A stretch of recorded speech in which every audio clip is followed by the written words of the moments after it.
I can imagine God turning his forgiving face to the humbled, and his assuring face to those facing uncertainty.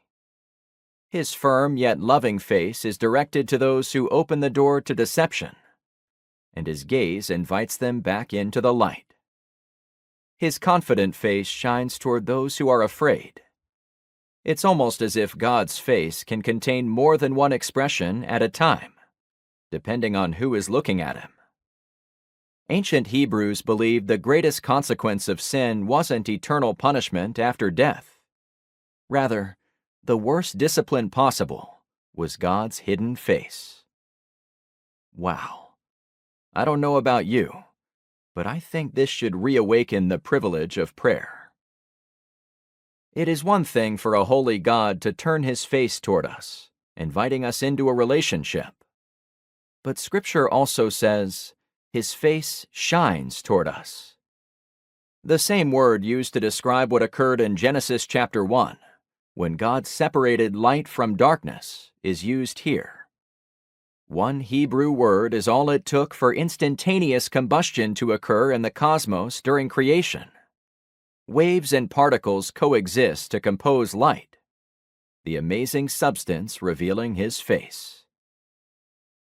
The shining face of God is a reminder that hopelessness is a trespasser. God still draws near today. Showing us his illuminated face is an intimate act that exposes all the things in our hearts. His face doesn't reflect what is happening within us or our world. It illuminates the truth of his promises available to us, fueling our hope. I feel as if I'm just now starting to understand his truth. When God created humanity, he scooped up a mound of dirt and breathed life into it. It was before his face that we found our origin. I believe this is why so many of us struggle to find a resting place in our souls. We look for fulfillment in many places: wealth, relationships, being seen, pleasing our every desire. But we are never home until we behold his face. We are never at peace until we accept his invitation to know him and recognize his nearness on both the good and the bad days.